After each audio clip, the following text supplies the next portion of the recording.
Here's some things I think don't exist. So if you're going to predict anything in the real world, here's some things not to use. I don't think self-esteem exists. There's really one scale, though Roman Taffarati made a self-esteem scale that's pretty good. But the standard one is the Rosenberg, and I can't remember how many items it has, 15 or something? Not enough items to really be reliable. I think there were, 25,000 published papers on self-esteem, figure 10 grand a paper, which is, a comparatively conservative estimation, so you can do the math, 25,000 times 10,000, so that's the total amount of research funding that's gone into looking at self-esteem. It's like, well, what's self-esteem? It's a word, actually it's two words, right? But, and it's sort of something you think you might have or not have, but that's a figure of speech. That's not an empirical phenomena. And so most of extroversion is just neuroticism, as it turns out. It's like if you have a lot of negative emotion, you don't feel that good about yourself.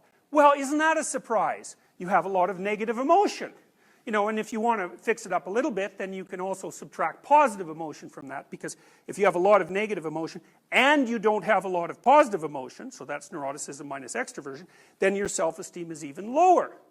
And then maybe over time, conscientiousness starts to make a bit of a difference, right? Because if you're conscientious and you work hard, you can start to see that that's paying off, and Taffarati's done some work that seems to sort of indicate that. But, the first thing that happened is everybody went on a self-esteem bender, even though the measures were pretty appalling, and even though you could, model it with the big five. And then one of the things that happened as a consequence of that was that the whole California school system started to teach students self-esteem.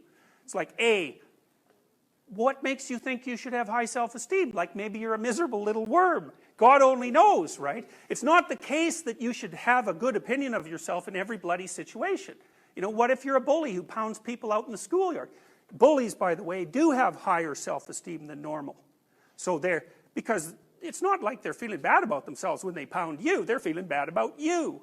And the best work, the low self-esteem equals bully hypothesis, lots of people believe that, but if you read Dan Olweus, who's the world's leading authority on bullying and who's actually done something about it, what he says is that bullies have inappropriately high self-esteem, which is why they think they're in a perfectly good position to pound you out if you happen to be on the playground.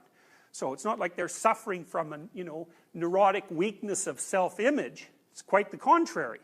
So anyways, in the California school system, they tried to teach kids self-esteem. And there's no evidence that you can do that first, because neuroticism is actually quite hard to shift. So, and if we knew how to treat it, well, hooray, everybody would be thrilled about that, but it's not easy. And second, there are people like, what's her name? Jean Twenge, she used to be a student of Roy Baumeister's, who claims that all that self-esteem training has just, made younger people like you guys more, what do you call that? Narcissistic.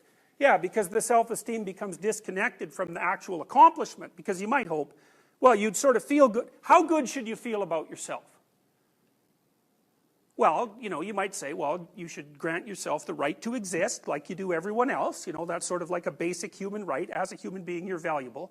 And then maybe you should sort of think you're about as valuable as other people roughly think you are. That seems about right, right? So the right amount of self-esteem would be your perception of your value within the context of a group. It's got to be something like that. So there should be a concordance, because like maybe you need to improve, could well be, And are you going to improve if you're feeling really good about yourself? Well, the answer to that is, well, we don't know. How much misery about yourself do you have to have before you're motivated to improve yourself? None? Well, that doesn't seem right, but we also don't know whether it's shame or guilt or anxiety or pain or, these negative emotions that motivate you. Now, it's clear that if you have enough negative emotion, that can paralyze you. But that's like depression and psychiatrically high levels of anxiety. That's not like low self-esteem. So that's a problem. I don't believe that working memory and executive function are distinguishable from IQ, especially G. Our research, we've done a lot of it. I've factor analyzed a battery of 10 dorsolateral prefrontal tests given to 3,000 people. It's a very big sample. We haven't published this for a variety of reasons, but one factor comes out. And Carroll's rule for IQ was you take cognitive tests, a bunch of them, You factor analyze them, you pull out the first factor, that's fluid intelligence. It's like, well, that's basically what we found. And so, if you look at the correlation between each of the single tests and the first factor, it's only about 0.3 or 0.4. But that's also what you find in IQ tests. You know, each individual test only correlates with the aggregate at about 0.3. But if you aggregate enough of them, you get fluid intelligence, and it's just as solid as a rock. So, emotional intelligence, not only does that probably not exist, because it's agreeableness, you know how you always hear you need emotional intelligence to thrive in the workplace? It's like, turns out that's exactly backwards. Disagreeable people do better as managers in the workplace. So it's actually, if you lack emotional intelligence, you're more likely to be an effective manager.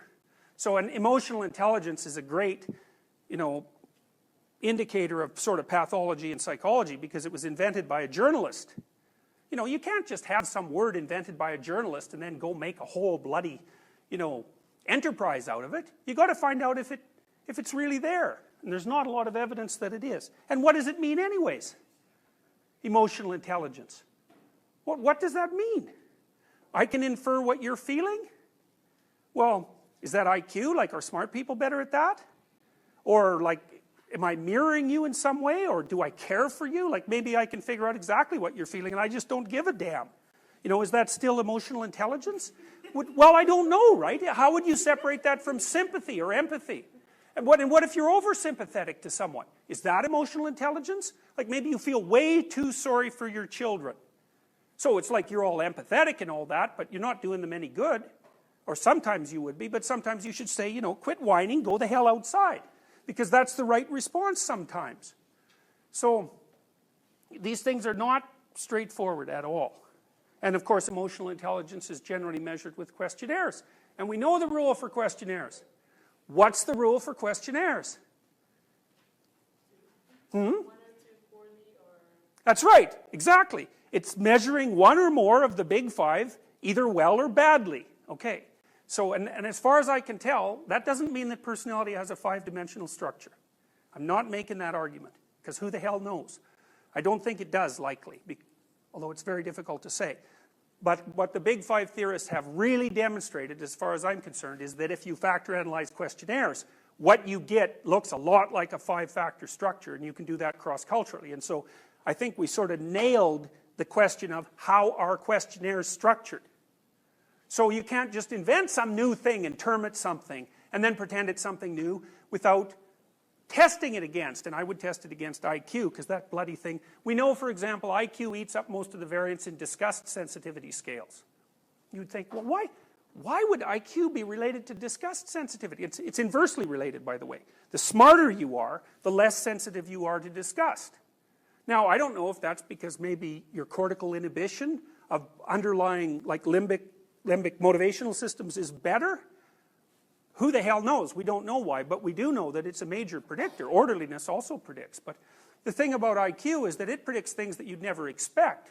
So you should validate your scale against IQ and against the big five, and not some trivial little 10-item measure of the big five either, because then if you use 2 questions per trait, you're going to have a lousy measure of the big five, and if your stupid questionnaire predicts over and above that, all that means is that you didn't test it against, you know, you didn't set it up for a good challenge. You set it up for a weak challenge.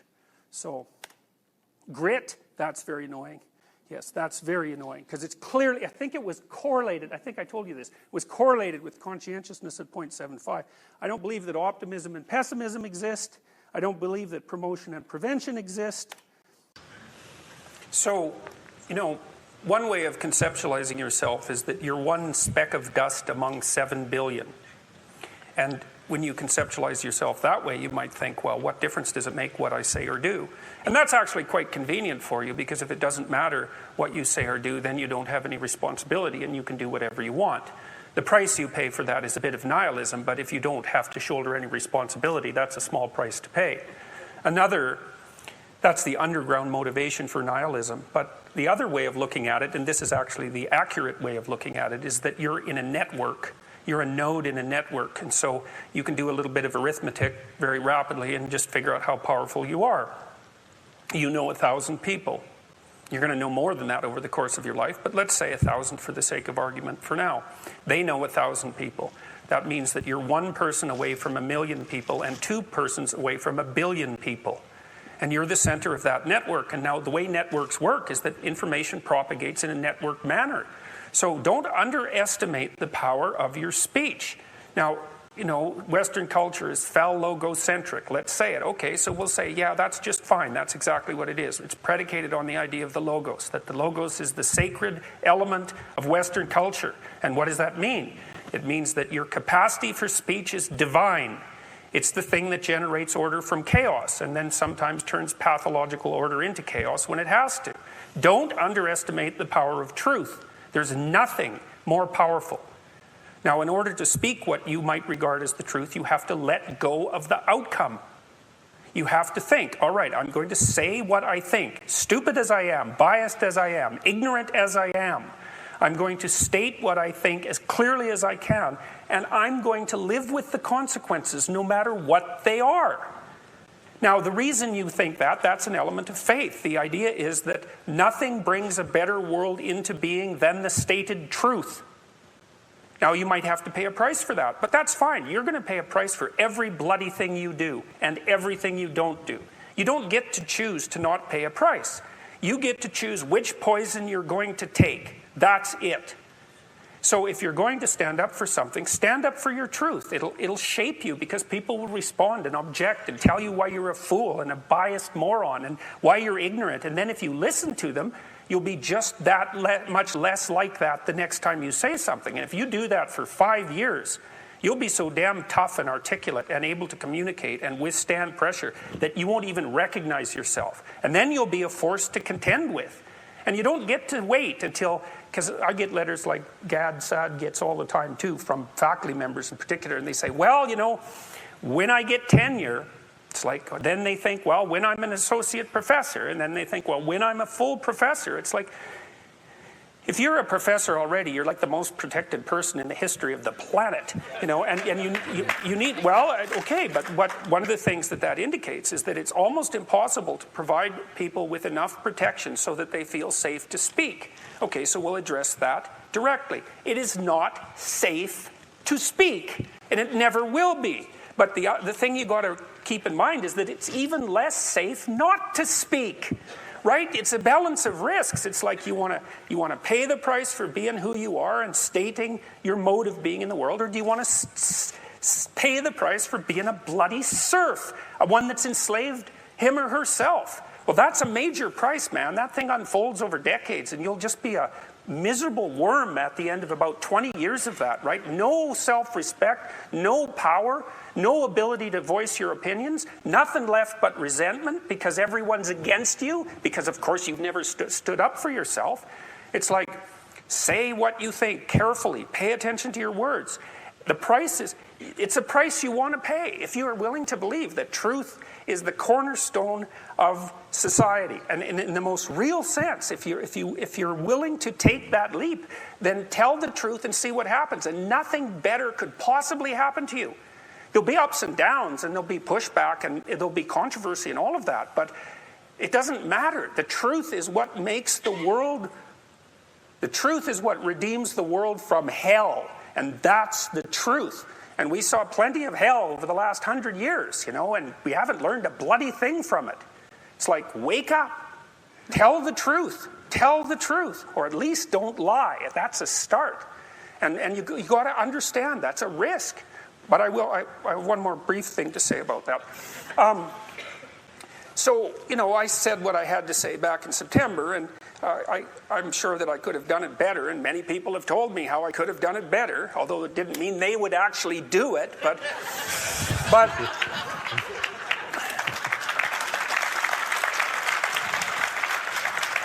and, you know, my job was at risk, serious risk, for about 2 months, and it destabilized my family, who've been very brave about this. So, like, thumbs up to them, man. They've just stood by me. But here's the optimistic news, is the university has left me alone completely. I shook hands with the dean 2 weeks ago. We're on friendly terms. They don't want this to go any farther than it has already. The students were tremendously welcoming when I came back to teach in January. I haven't had a single negative incident at the university. And I've received thousands of letters from people all over the world, all of which have been in support. I've received 2 negative letters. That's it. 2. So the people have an inchoate longing to have the sort of thing that we're talking about articulated. And so don't be thinking you're alone.